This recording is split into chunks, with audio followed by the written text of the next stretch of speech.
Ladies and gentlemen, welcome back to the Ground and Pound podcast, the show where, as always, we're hitting you with them elbows of knowledge. And I am joined by my co-host, Carlos. What's happening, Carlos? Absolutely nothing, brother. UFC Des Moines this Saturday with Cory Sandhagen taking on Figueiredo. And as always, the Ground and Pound podcast is going to break down the early prelims all the way to the main event, giving you our picks, analysis, and talking a little about the betting lines. Carlos, are you ready to get into the picks and the breakdowns? Let's do it. So first up, we have Juliana Miller taking on Ivana Petrović. And I'm going to pass this one to you, Carlos. Who do you have in this matchup? I'm going with Juliana Miller. She's gotten better in her striking since the Ultimate Fighter and since her last couple of matchups. Still looks awkward. She has a very gangly look to her arms when she's fighting. They just look awkward. You know, her feet are very awkward. She's kind of lumbering for such a light person, but also she's very wild at the same time. Ivana is really not anything special either. Her takedowns are she's just going to kind of sprint at you. It's not like it's a traditional double or a single. She just sprints at you, slams you against the fence, and if she could take you down, she takes you down. Or she'll just sit there against the cage, like striking, throwing elbows, throwing some punches, but nothing very effective. I think both women their strong suit is the ground. You know, I'm going to give the edge to Miller on this because she does compete pretty regularly in grappling tournaments. Not really tournaments, but like grappling matches, and she does pull out victories in just grappling alone. So her style in general, I think, is probably a lot harder to deal with because she's kind of like Gumby. She's very loose, flowing, and very flexible.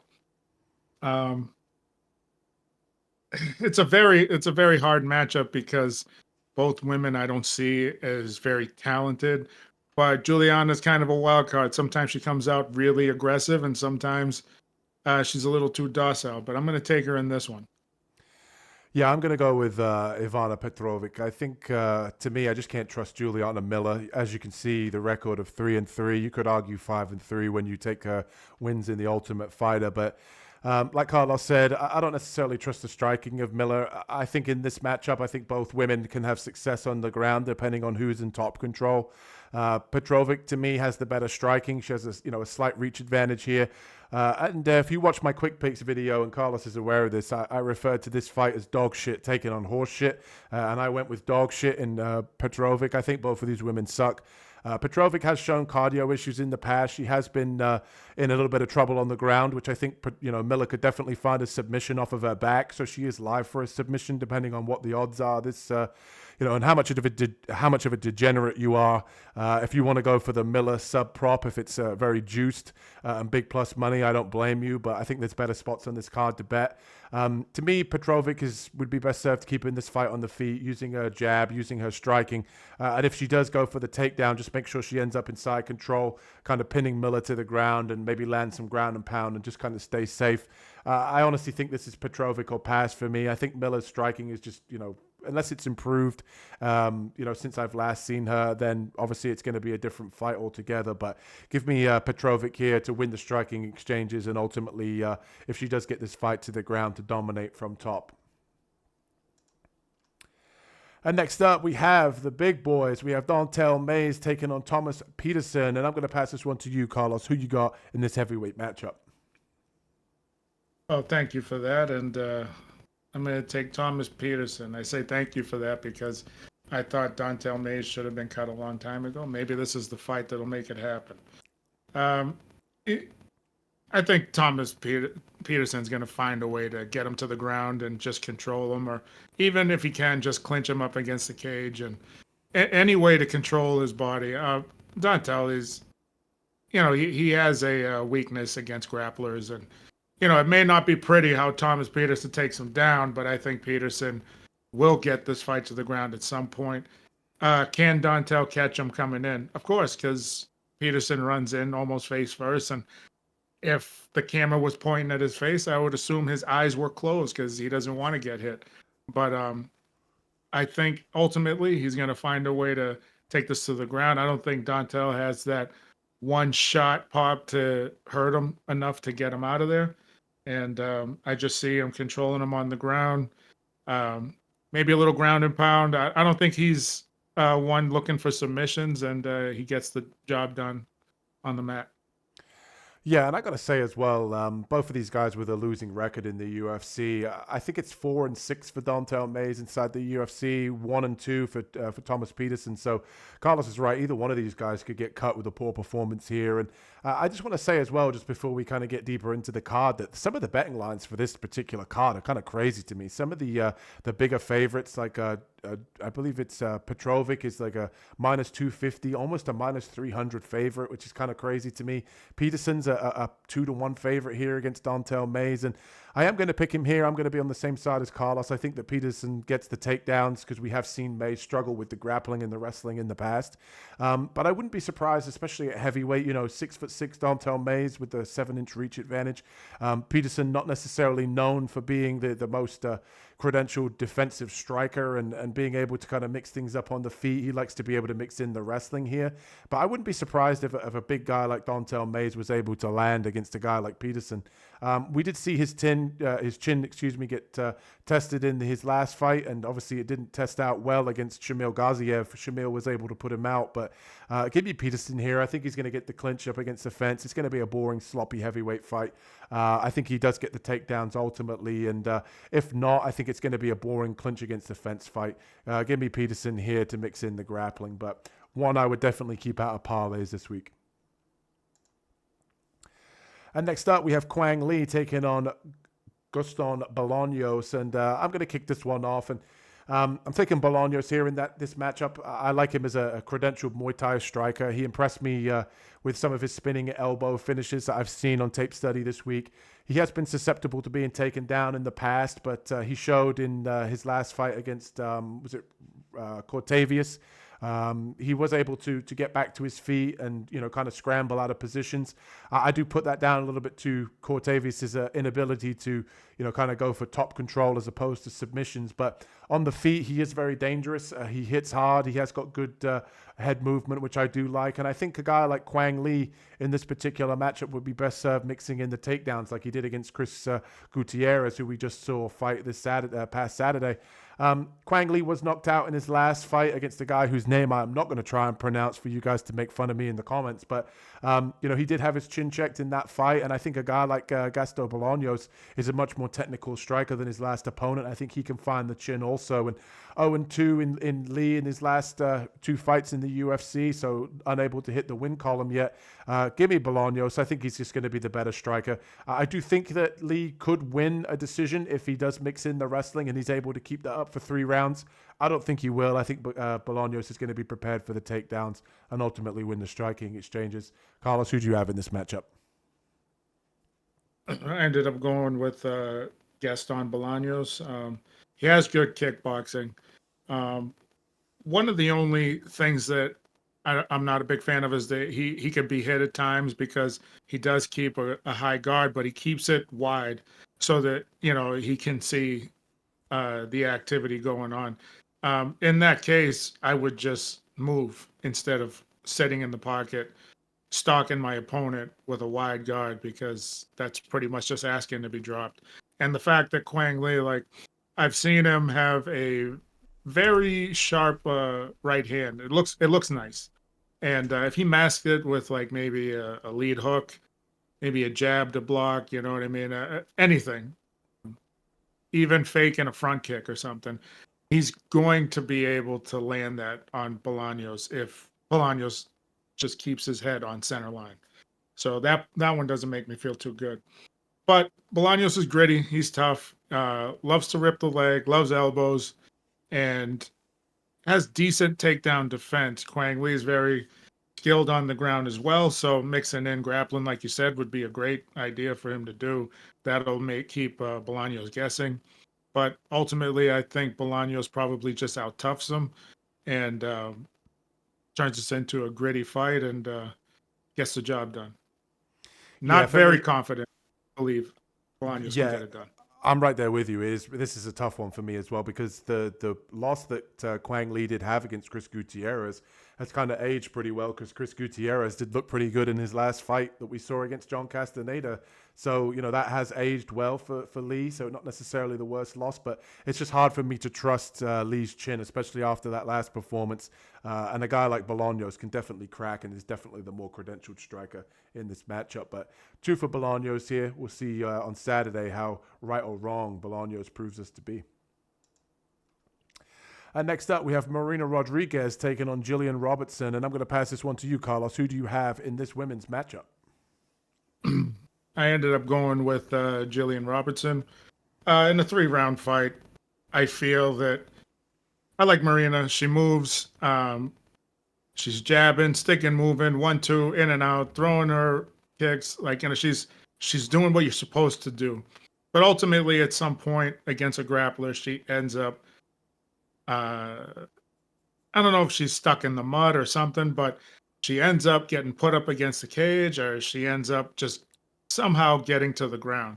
And when she gets down to the ground, like, she's very game. She's right on defense. She's trying to get back up, but she's just very ineffective. And against somebody that's as high a level grappler as Jillian Robertson is, I don't see her, once this gets to the ground, I don't see her being able to get back up. I also don't see this fight going very long once it hits the mat.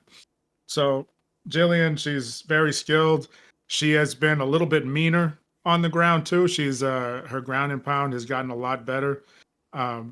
She's been using her elbows to open up submissions as well on the ground, and I just see her being able to find the opening on Rodriguez and getting the submission. I actually think this is probably going to get stopped in the second.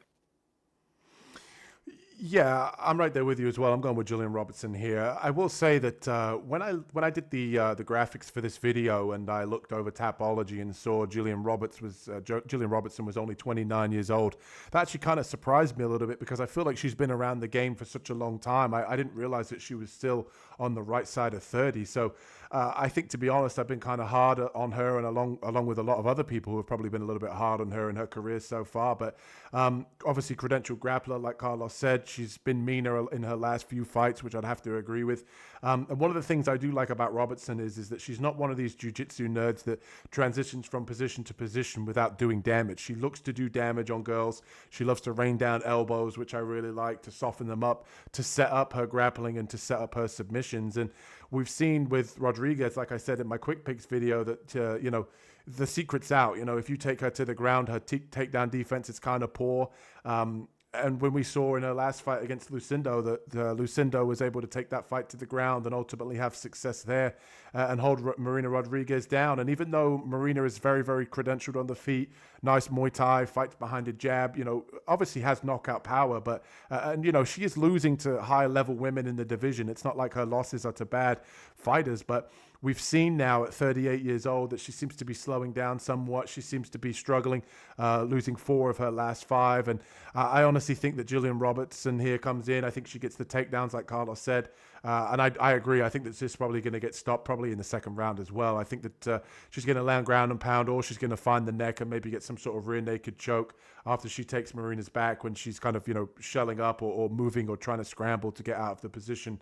But ultimately, I think it's one-way traffic here for Robertson. And in terms of the striking, I do give Marina the edge, but I think that Robertson's, credentialed enough on the feet to stay safe until it's time to take the fight to the ground. So 2 picks here for Robertson to get it done on the ground this Saturday. And next up, we have Azamat Bekoev taking on Ryan Loder. And I'm going to pass this one to you, Carlos. You going with the good old-fashioned American wrestler or the Russian in this one? Well, to be honest with you, if the fight stays standing, I'm going to say it's going to lean more toward Bekoev. It's not that he's very smooth, or very fluid on the feet. It's just the fact that he throws. It's pretty good looking. Like, you know what I mean? Like, the strikes look good, but kind of looks like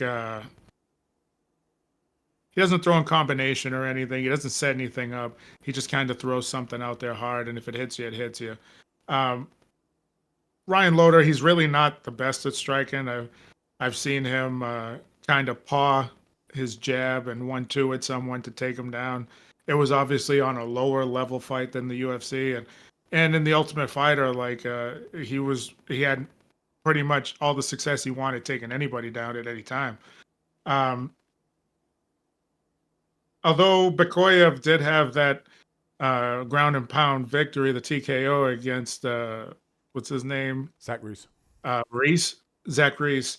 Um, I don't see anything in that matchup and from his past matchups that think that once Loder gets him down, that okay, so he does have his wrestling, and I get it, it's awesome, and he does have defense. He's probably going to get back up a couple times, but I feel Loder is that. When they say there's levels to this game, I believe Loder's that level or two above Bekoev, and I think that once he gets him down, he's going to find a way to either strangle him or get it stopped with strikes, because Loder's a problem on the ground. So you're picking Ryan Loder? Yeah. So I said on our PFL video that we've just done, and if you haven't checked that out, we'll leave that as a link in the description. But check that out. I said to Carlos and I said to you guys, I don't confer with Carlos and talk about who we're picking beforehand, but I'm going to go with Ryan Loder here, and I thought I was going to be alone on this one. But yeah, Ryan Loder in this particular matchup, man, I think he's the more decorated, higher level wrestler. And to me, Bekoev, I'm not going to call him a fraud, but I think that if you actually look a little bit closer at his record, 19-3, there's a few questionable fights in there. And when I say questionable, I mean if you look at his record, it's not necessarily padded, but there's a lot of 3-0s on there, a lot of guys that don't have necessarily a high level credentialed MMA career. So I have a lot of questions about that 19-3, and he's got a few decent wins over in I'm just trying to think of the organization. I want to say it's Brave, but I could be wrong there. But a few of those fights I have question marks. Now the second thing I will say, which Carlos also touched upon, is Bekoev in his last fight when he fought against Zach Reese, he was a slight favorite against Zach Reese, but Zach Reese is terrible. I don't think he's a measuring stick towards anybody inside the UFC, because I don't think that he's UFC level himself. So a win over Zach Reese does nothing to me other than another one that you can add to that 19 on his record. But he was able to get that fight stopped. But in this particular matchup, I noticed with Bekoev, he tends to load up on his shots. He throws one at a time. He throws overhands. He throws hooks. And I think that he's going to leave himself exposed for Ryan Loder here to kind of duck underneath. I think Ryan Loder needs to stay on the outside and kind of, pressure in moments. Wait for Azamat Bekoev to load up and just shoot in for a nice single or a nice double. I think that once Loder gets him to the ground, it's going to be one-way traffic. I think Loder's got great top pressure. I think once he gets you down, even if he doesn't get you down and hold you down for the first time, he will eventually on the second attempt.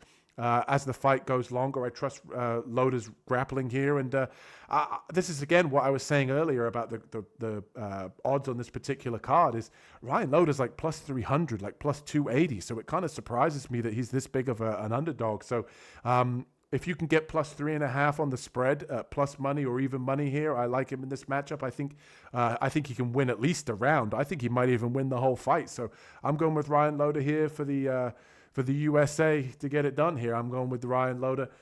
Give me the USA chants in the comment section. But yeah, I'm not impressed with Bekoev. I think that his padded record and his striking's not all that. We haven't seen too much from his wrestling, but I know where Loder's wrestling's at for this particular matchup. And next up, that brings us to Miesha Tate taking on Yana Santos. And I'm going to pass this one to you, Carlos. Who do you have in this matchup? So, I obviously this is the one where we're going to go for the bathroom break, either that one or the Dontel Mays fight. But I'm going to go with Miesha Tate on this one. Yana Santos has looked better. Her technique is sharper. She seems to appear to be the aggressor in most of her fights. She's actually looking to inflict some damage. So I like that. I think that's a great thing. But the thing is she leaps in with a 1-2. She even, when she throws her roundhouse, she even leaps in with that as well, which is very interesting. She steps forward with it. I mean, because she's trying to rip through you. I get why. But I feel she's going to do the same thing against Miesha Tate, and Miesha Tate's looking for you to come toward her. As much as she tried to make her improve her striking, it's really not good at all. She ends up taking a beating anyway. Even since her comeback, she's fought exactly the same way she did uh, before she retired. So it was like, what's the point, of staying on your feet? Just try to take it to the ground. But I think she's not going to have any issues taking her down. Miesha's, got the wrestling to bring it to the mat, and she's got good grappling to finish the fight down there. And I don't really see, like Miesha backing off too much, because although Yana is like the aggressor, Miesha also likes to push the pace as well, because she just wants to get closer to you to bring you to the ground. So I think her pressuring style and her throwing with her eyes closed, she'll be able to get her down at some point and probably get a choke. I don't know. Yeah, I'm going with Miesha.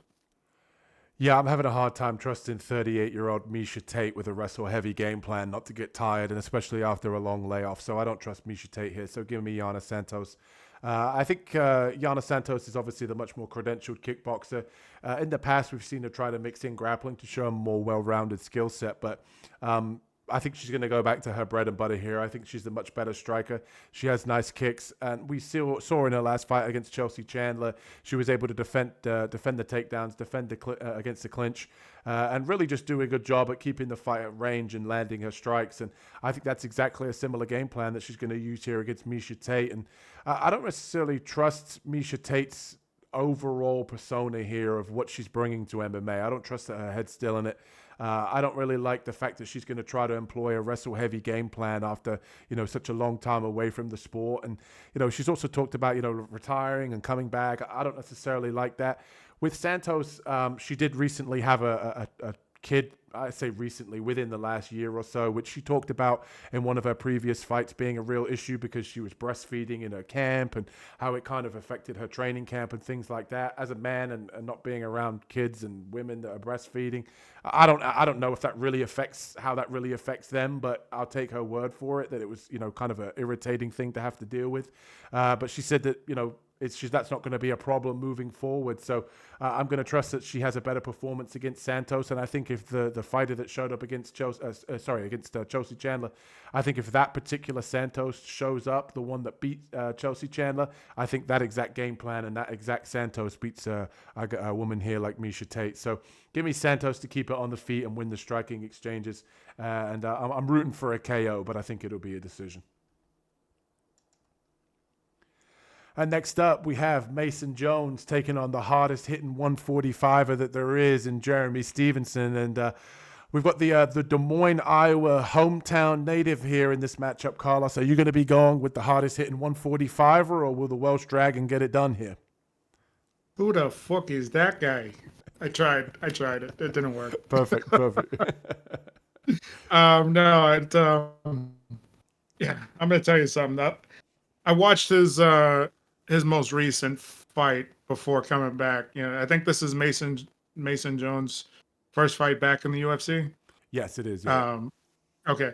I watched this fight before that, and he's fighting like a Jeremy Stevens. The problem is that he's allowing himself to get hit a lot. And when I watched a couple of his past fights, just to check it out again, he does take damage. He does take a lot of damage. He does wrestle at times, but then he's okay with just going to war. Now, I feel like this is going to be a very good fight. I think it's going to be very entertaining. I'm going with the old dog here.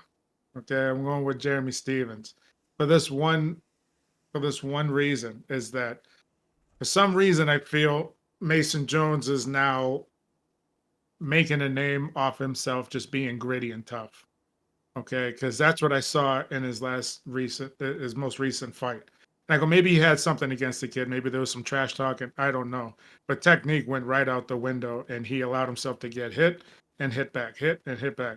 And if you're gonna fight like that against Jeremy Stevens, it was a great fight to watch. I don't know if you looked at it, but Yes, it was a great fight, very entertaining. But if you're gonna fight like that against Jeremy Stevens, he's gonna light you up.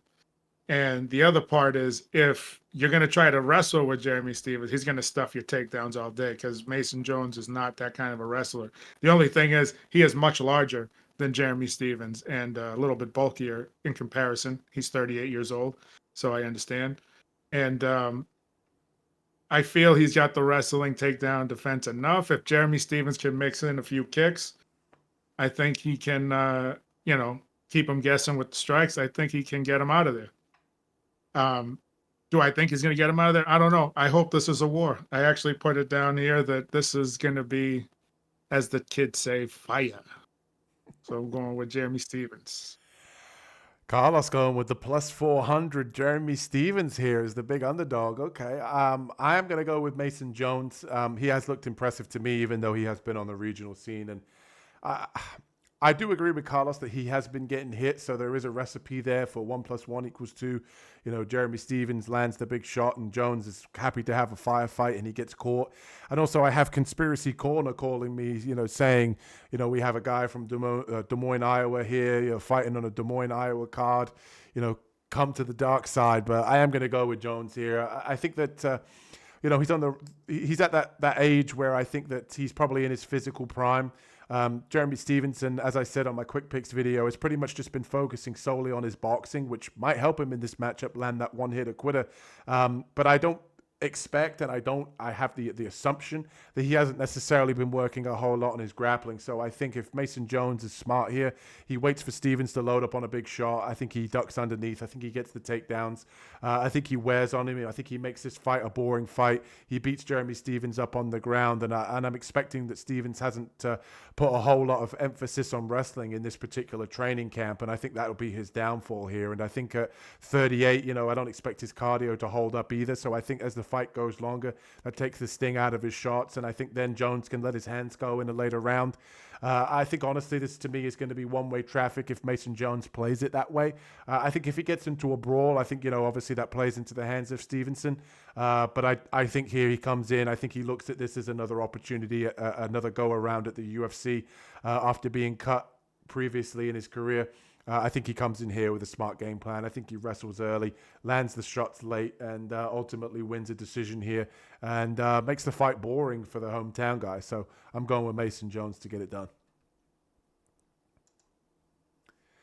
And next up, we have Sidey taking on Cameron Smotherman. And I'm going to pass this one to you, Carlos. Who do you have in this one? I'm actually taking Sidey in this one. He's not super impressive. Okay, he's tall for the weight class. He's got a lot of reach, and he's a mover. The one thing I'm not a big fan of with him is the fact that sometimes being the aggressor that he tries to be, he steps in and pretty much just loses the fact that he's 5'11" and has a 72-inch reach in this fight, and he might get tagged. But he does use good movement. He does have good in and out. His takedown defense is pretty decent. I don't think this is going to go to the ground either, but Smotherman's not bad. He's got good boxing. I think he's a little bit more of the athlete of the two. I do think that he's going to have to find a way to get by the reach, and he might resort to some grappling to slow him down. Who knows? But if I were him, I would just try to rip that lead leg. I don't know if that's part of his game plan. I haven't seen him try to do that in any fights prior to this one. But I would definitely try to slow down Sidey as much as you can. That way you can keep him in place. The only thing that makes me not too comfortable with this pick is the fact that his in and out is a little reckless, and he can get stung, as I've seen in the past. He got stung on his way in, closing the distance. But that'll be up to Smotherman. I did hear he was training at another gym. Did you remember what it is? I did not see that. No, I did not. I heard he was training with somebody. I'm gonna have to look that up to tell you afterward. But could make a difference, could not. Who knows? He's 27. He's learning new things every day, and his stand up has been looking pretty good. So is Sidey. So Yeah, I'm taking City in this one. And do I feel confident? No, but I'm going with him. Yeah, while I'm doing my breakdown, let me know who that new gym is as well, if you could, because that would be vital information for what I'm about to say. But Cameron Smotherman, dog of the week. That's where we're going with this one. He is a plus 120, 125 underdog this week against City, and I can see why, because I think the MMA community is pretty low on Smotherman. I think that their general perception of him is that he's not very good. They're basing it off of the early fights that he's had in his career, where they've seen him get mopped and dropped. And one of the things that I want to point out to everybody in this particular matchup is Sidey in his last two previous fights against Garrett Armfield and against Tavares. He was actually knocked down and dropped in both of those fights. He does kind of leave his chin up in the air at times. I think both guys are credentialed strikers, but what I like in this particular matchup is Smotherman. I think he's the better athlete. I think that he's got the faster hands. He's shown improvements. 27 years old, always improving. I trust the power of Smotherman here against Sidey. I think Smotherman can pressure, which I think will look good to the judges. We've seen with Sidey that he can get backed up. In the Garrett Armfield fight, he was fighting on the back foot. And then what I find with Sidey as well is when he's losing the first round, it's kind of like as he's lost the first round, because he's being backed up, and then he's always playing catch up as the fight goes on. So when the second and third rounds come along, that's when he starts to pressure. But that's also when he gets tagged because he's following the guy. He's not cutting guys off on the cage. And I think a guy like Smotherman, who's shown the improvements with his hands, his athleticism, I think that's going to be enough here. And give me Smotherman, dog of the week. I think that generally speaking, the reason that the line is close is obviously because Smotherman did have that good performance against Jake Hadley in his last fight. But like I said on my quick picks video, that win has actually aged pretty well because Jake Hadley had a nice victory over in the PFL with a crazy Scottish twister recently. So give me Smotherman. I don't necessarily think he wrestles. I think he's going to find the chin of Sidey here and either get the knockout or do enough damage to win a pretty confident decision here. So Smotherman, dog of the week. I like him here to get it done against the Canadian in Sidey. Did you find that gym by any chance? Yes, it didn't say the gym. I don't know off the top of my head, but he's been training with Diego Lopez leading into this fight. So I'm sure he was also getting him ready to fight against Volk. So he's probably been doing a camp with him. Yeah, and I mean that from one dog of the week to another, from Lopez to Smotherman, I think it's fate. The stars are aligning here, people. I think it's dog of the week Smotherman all day. I think we bounce back from the Prates one from last week. Give us Cameron Smotherman, man. I know Carlos went with Sidey, but he pretty much sees what I see. So I think Smotherman's going to get it done here this week. Dog of the week. And next up, we have Daniel Marcos taking on Montel Jackson. And I'm going to kick this one off. And I got to be honest with you, man. This was one I wanted to share with Carlos. I don't know if you saw the odds on this one, Carlos, but Daniel Marcos is almost a 2-1 underdog in this particular matchup here. 17-0 undefeated guy, 4-0 in the UFC, and he's going to be in our best bets video, that's for sure, this week. But I like Marcos here. I'm going with him in a slight lean. I'm not super confident because Montel Jackson does have power. He does like to sit down on his shots. And as I said on my quick picks video this week, that Montel Jackson, if you haven't, if you're not aware of him, if you don't know, now you know, go look at that Damon Blackshear knockout. I think it was like 16 seconds. He comes out, lands a beautiful right hand and drops Blackshear and puts him out after not seeing Jackson for a while. And he's not necessarily the most active fighter, and that's kind of what I'm relying on here in this matchup. I think we've seen him come in, get quick knockouts and kind of disappear and ride off into the sunset for a while. But the thing with Marcos, he is fairly active. He fights on the outside, credentialed kickboxer, got one hell of a chin. He has that confidence of being 17-0 as well. So he's never tasted defeat. So in his mind, he's going to feel a little bit disrespected by the betting line, I'm sure. And I think here what he does is he stays safe in round one. He picks his shots. And I think with Jackson, I think he likes to sort of plant his feet and really land his shots. And I think with Marcos constantly moving and constantly, kind of circling out and not allowing Jackson to really get going, it's going to look very similar to the Ian Gary Prates main event from last week. Jackson being the Prates trying to get a hold of Ian Gary, or at least circle and cut off Ian Gary, which is going to play Marcos's role here. I think Marcos is just going to have too much movement for him. He's going to pick at him with the jab. He's going to attack the low kick. And as the fight goes on, I like Marcos to build in confidence and ultimately win a decision here against Jackson. And I think the longer this fight goes, the more it suits Marcos. And we haven't necessarily seen too much out of Jackson's cardio and him going longer in fights. And yeah, give me Marcos here as the almost 2-1 underdog, a 17-0 undefeated to make it 18-0. Carlos, who do you have in this matchup?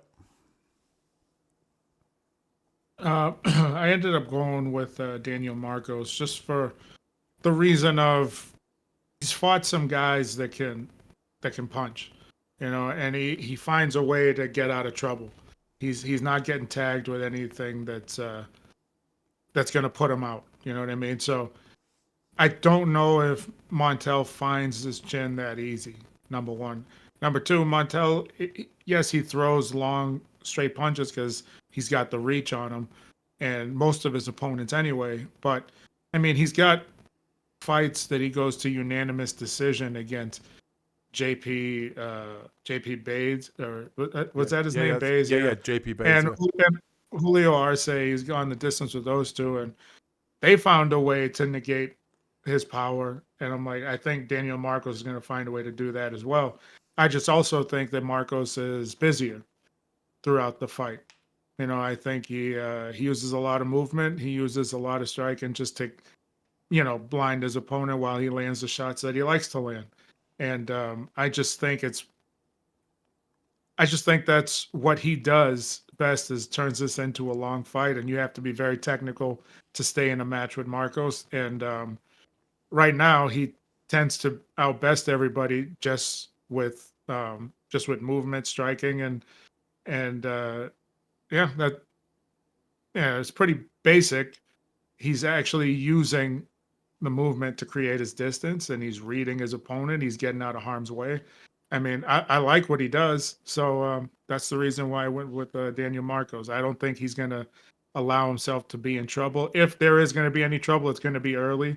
And it seems late in the fight, so maybe we're going to have to see if Montel carries some of that big power, or if he's going to get gassed. I think out of the two as well, I think Jackson is more likely to wrestle in this particular matchup. And I think that Marcos, to be honest with you, he's shown really good takedown defense and an ability to mix in grappling of his own. So I don't necessarily think that the path for Jackson is to come in here and slow Marcos down with wrestling and stop his movement by clinching, because we've seen Marcos' ability to get off the fence. And also we don't know what Jackson's gas tank's going to look like from wrestling either. So this is an interesting matchup. This is one of the fights I've circled on the card as being a very interesting matchup to see overall, for not just from a betting perspective, but from an actual fan perspective. I think this is going to be a good one. And 2 picks here on the Ground and Pound podcast for Marcos. And next up, we have Daniel Rodriguez taking on Santiago Ponzinibbio, and I'm going to pass this one to you, Carlos. Who do you have in this matchup? I like Daniel Rodriguez. He stays pretty active. Like I said, he stays basic, 1-2s. Likes to throw his rear kick every now and again. Nothing crazy until he gets the opening that he wants, and then he'll he'll try to get the finish if he can. I think he's busy enough, but the one thing that I do like about Ponzinibbio is that he's very in your face. He does like to pressure, and he's awkward. And I just don't know if his awkward rhythm is going to keep Daniel Rodriguez from throwing as much as he does. He circles. I wish I could explain it a little better. Santiago has just awkward movement. He shrugs his shoulders high, but his arms don't come up, so he eats a lot of shots. And he just takes little trotting, I don't know, these little tiny goofy steps he takes towards his opponent. And all this is and he comes in sideways. So if you want to rip his leg, it'd be perfect. If you wanted to hit a 1-2 down the middle, his chin is right there waiting for you. We've seen him get dropped. But for some reason, he's just out toughs it and he comes forward. And I feel like Ponzinibbio is going to get it done. If I were him, I would use some grappling. and I would try to just wear on Rodriguez. And I know Rodriguez trains at 10th Planet, and he's got to have some bit of BJJ, because he's won some fights by submission, so I know he's well versed. The problem is he also hates having to fight getting back up all the time because he loves stand up striking. So I gotta say, Ponzinibbio is not going to do any of that. He's just gonna he's gonna stand in front of him and just go to war. I'm gonna take him. I'm gonna take him, and with those ears, I know he can hear me. I'm going with you, Ponzinibbio. A little bit of dissension here then after all these picks and even the big underdogs we've been picking and being on the same side. But I'm going to go with Daniel Rodriguez this week.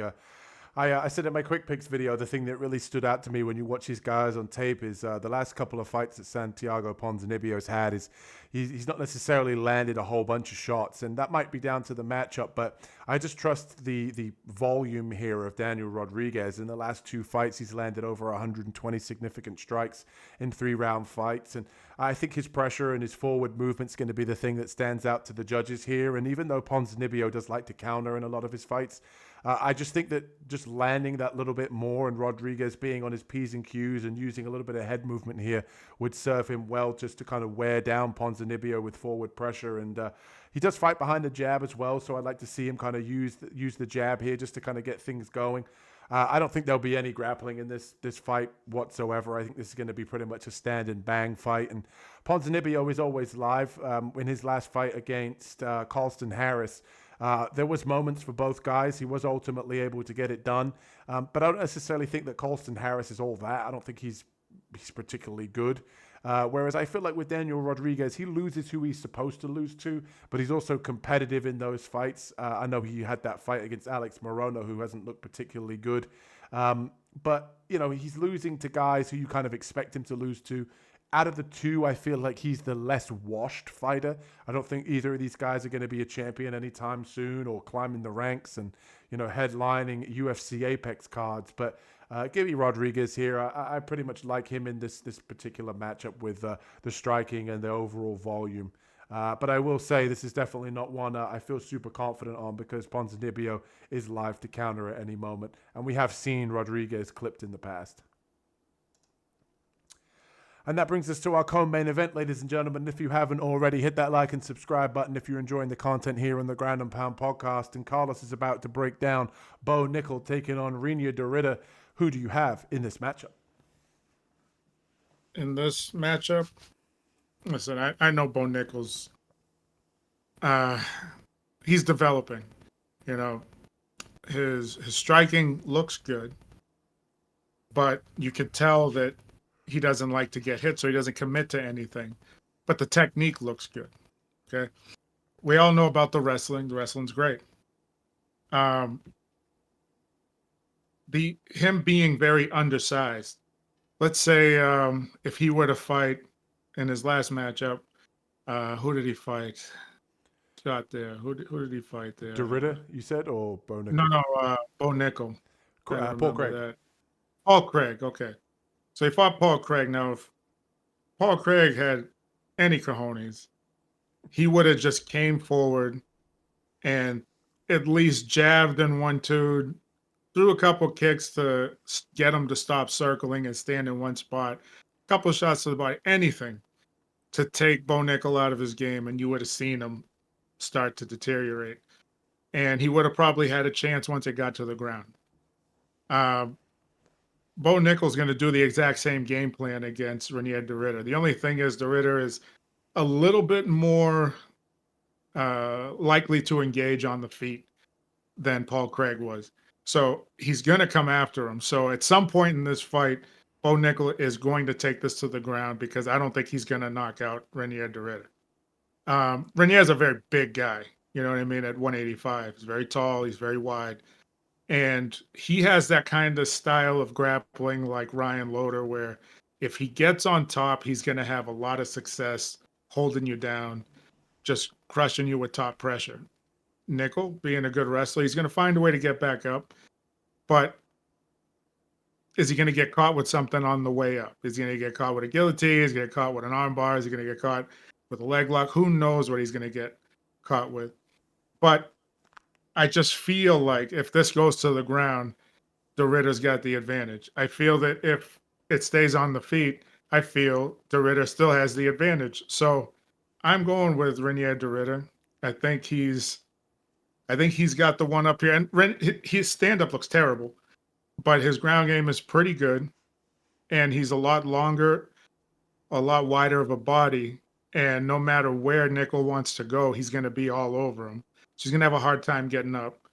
And I know this sounds stupid to compare the two, but Bo Nickal did a grappling match with was it Gordon Ryan? Yeah, Okay, yeah, I yeah. think it was Gordon Ryan, and he got some anyway. Okay, because you're going to. It's Gordon Ryan, and he's much bigger, and that's the advantage I think De Ridder has on the ground as well. Um, he's very high level for MMA on the ground, and I just see if Nickal takes us to the ground, it's going to be a problem. If he stands up, I think it's going to be a problem. I don't think he's going to get finished, but I think you're going to see how scared he looks on his feet, and it's not going to look good to the judges. So, yep, I'm going with you, big guy. Let's go, Dorita. I am surprised that you picked the Ritter, to be honest with you. But I understand there's a lot of hate out there for Bo Nickal, and it's okay. I'm kind of with the whole Bo Nickal hate train. I've not necessarily think that he's risen to the occasion yet until Saturday. I think that Saturday, I'm obviously picking Bo Nickal. I think that in this particular fight with Ritter, I don't necessarily trust Ritter the way that he, kind of keeps his chin up in the air. We saw in Bo Nickal's Contender Series fight that he does have fast hands. He is a good athlete. And I think the striking is always improving. I just think he didn't really put it together in that Paul Craig fight. And I did see an interview, and I don't necessarily always trust what fighters say, but he basically openly said, like, I am coming in here to wrestle with De Ridder, and I am going to take him down. I don't really worry as much about the submission game of De Ridder than Carlos does. I do think that he is very high level. I do agree with that. I just think Bo Nickal can kind of sit on top in half guard, land elbows, land ground and pound, and just be safe and grind him out. And I think the longer the fight goes on, I think Bo Nickal knows that De Ridder is obviously live on the ground and has good submissions. But I also think that Bo Nickal can let his hands go, knowing that he's not scared to be taken down because he's going to be able to win the scrambles and win the exchanges on the ground. So I think, wherever this fight goes, Bo is going to feel fairly confident, whether it's the grappling or whether it's his hands. Obviously, like Carlos said, De Ridder is the bigger guy in this fight. He is, always going to be live for a submission. I just think Bo's going to be prepared for that. And I think that after he's, not necessarily building confidence, but, he's kind of getting there with his striking, I think that'll come along nicely. And the difference to me between Paul Craig and De Ridder is Paul Craig does tuck his chin. However, he is chinny because he doesn't have head movement. So his head obviously is very hittable. Whereas the thing with me with De Ridder is De Ridder leaves his chin up in the air and doesn't move his head. I think that's a recipe for disaster. So I think Bo can catch him. I think he can also take this fight to the ground and win it on the ground with his wrestling here. I feel fairly confident in Bo Nickal, but it's pretty hard to be confident in the guy that kind of shits his pants when he's fighting Paul Craig on the feet. But give me Bo Nickal here to get it done. I love how you threw in the Bo Nickal haters. I'm There's one of no them. one that I'm no one no of them. I don't hate him. I think he's a very good athlete, and I think he's a good wrestler, and I think he probably can stand up and fight too. But I don't think he's there yet, and he fought Paul Craig, who should have bodied him up a little bit. He should have bullied him, and that fight outcome would have been so much more different. And I think that the Ritter's just going to do that. He's fought guys that probably hit a lot harder and much bigger than Bo Nickal, and the only person that's put him out was Anatoly Malikin, who's a champion over one. So I'm like, all right, he was game against that guy, which he shouldn't have been. But I think he's going to go and he didn't put him out with one shot. He got hit a few times before he went out. So I'm like, I think he's got this. I think he's got it. Who knows? Let us know in the comments if you're a Bo Nickal hater or not. We want to hear from you. If you hate Bo Nickal, let us know in the comments, people. But we go from one redhead to another strawberry blonde, and Cory Sandhagen taking on Deiveson Figueiredo. And I'm going to pass this one to you, Carlos. Who do you have in this main event matchup? This sounds ridiculous for me saying it because it's Deiveson Figueiredo. He's a tough guy, but this is going to be an easy pick for me. It's Cory Sandhagen. Too much reach, too much height, good movement. His gas tank is better than Figueiredo. Figgy's going to go after the legs. He's going to rip those legs early, and he's not going to have any success. Cory's not going to be there when he's ready to throw those kicks. He's going to have to time Cory coming in to rip those legs. And if you time Cory coming in, he's going to time you, and he's going to get there before you because he's got the length and the reach to do so. Is he going to put someone like Figueiredo out? I don't know. But anybody can be put out by a knee, an elbow, a punch if you don't see it. Sandhagen doesn't have big pop, on his strikes, but it's fluid motion, and he has, good torque on everything. I think he can rock him, and I think he can get the advantage on him. Plus, I actually think Sandhagen's wrestling is much better than Figueiredo. I think his ground game is probably, just based on the wrestling, is more effective. I think he's going to win the positions in this fight if it goes to the ground. So I think Figueiredo, like, if anything, jump to a guillotine real quick if it's there, once it's on the ground, and that's Figgy's only chance of winning on the ground grappling. Other than that, Figgy's going to have to find a way to close that distance, and that's when I see Cory rip into the body, throwing knees, uppercuts, anything to get him out of there. And I just don't see how Figueiredo cuts the distance to be offensive in any way, besides running in and swinging. So, yep, let's go Sandhagen. Yeah, I wish that I had some sort of way of saying, I think Figueiredo could do this or do that or whatever in some sort of technical manner. But I'm right there with you, man. I'm very confident in Cory Sandhagen, and maybe we're going to be proven wrong. But 5'11" taking on 5'5", that is a pretty big height discrepancy. I know the reach is pretty close, but I think that's going to show. And I agree with Carlos that Cory Sandhagen's wrestling in this style matchup, he's definitely the better wrestler.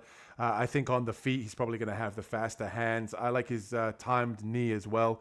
If Figueiredo decides that he's going to need to get this fight to the ground and mix in wrestling, I like his jumping, knee that he had against Frankie Edgar. So he is very, very dangerous. I think he's also a good student of the game as well. I like how, he always talks very much about analytics and, always watches tape on his opponents and, what they do well and what he needs to improve on. So I think that we're going to see a lot from Cory Sandhagen here towards the latter stages of his career. I think we're going to see the best out of him. I think that happens Saturday night. I like him here on the feet. I like him here on the ground. Whichever way it goes, I like him. And Cory's also, we know that he's good for 5 rounds. I think out of the two guys, the guy that's known for slowing down a little bit more is Figueiredo.